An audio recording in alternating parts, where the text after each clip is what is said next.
freshman year of high school when I was a beanpole and I started working out that I realized like, okay, cool, this feels good, and it feels good to be strong and to be able to feel like I can do whatever I want. You know, I wasn't limited by, you know, oh, I'm not strong enough to do this thing, or I don't have enough endurance to do this thing. And that made me really think like, oh man, that is such a good feeling. I really wanted to share that, you know, and so that's what made me really dig into the personal training and start really developing that as my career path. You feel like you should go up in weight? Definitely go up in weight. Don't hold back on it, okay? I mean, I'm looking at things like, you know, how the person walks in, what their energy is like, what we've done in the past, what our previous session was, what they like, what they don't like. I'm thinking about what will be fun versus what will be necessary. Hopefully the two coincide, but if not, I'll figure it out. Back straight, chest up, there we go, perfect. Now, long arms, straight arms, pressing hips forward. I want them to feel like they're important and that they're worth all of my effort and attention and Vince and Max's effort and attention. You know, if they're gonna, I want them to know that their investment in themselves is really gonna pay off too. You know, so if they're gonna spend the time to come here, I'm gonna make sure that it's worth it for them.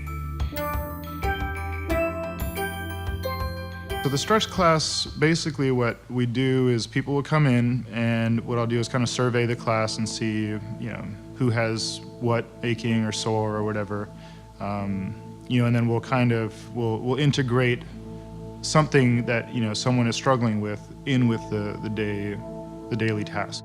So now from here, as a test, if we've increased the flexibility in the pecs, we should be able to move your shoulder blades a little bit easier. We'll do everything from like just static stretching, foam rolling, using the lacrosse ball. We'll do trigger point work. We'll do proprioceptive neuromuscular facilitation, which basically, you know, stretching with some contraction. And the goal in the stretch class is not just to stretch out, but it's really to teach you to be able to use your muscles at their end range of motion.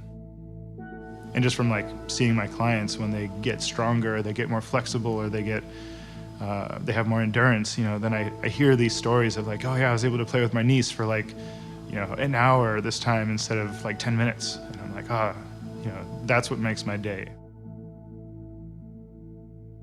I'm gonna go with 20. That's the worst I could have. The point of the burn class is mostly to get your whole body working pretty damn hard. You know, we'll mix up things like cardio, we'll mix up strength, we'll mix up flexibility, we'll mix up partner work, everything. Resistance bands, slam balls, weight balls, sandbags, dumbbells, you know, you name it. Like, there's no shortage of torture equipment / gear that we use. You know, and it's just, that way you're also just interacting with a bunch of stuff.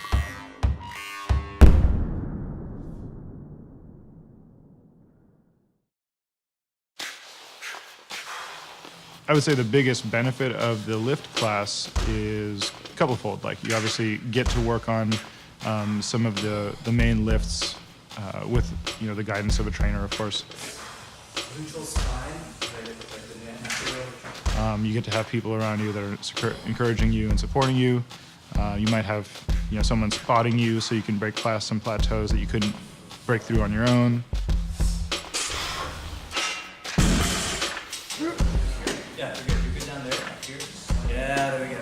If strength training is something you want to focus on and you want to increase whatever your strength is in a particular lift, like, that would be a great class to help you work towards that goal. The classes, they offer a structure for people to make the most of their time.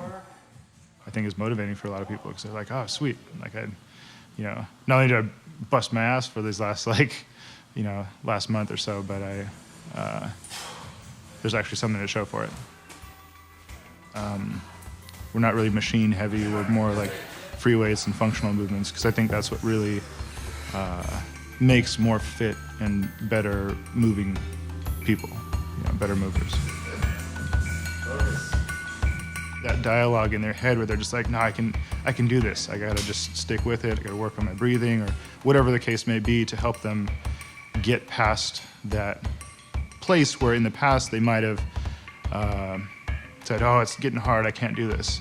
So when I see that like internal shift, that means to me that I've really done my job as a trainer, and I can see that they're gonna take that and be able to apply that to the rest of their life. So that hits me.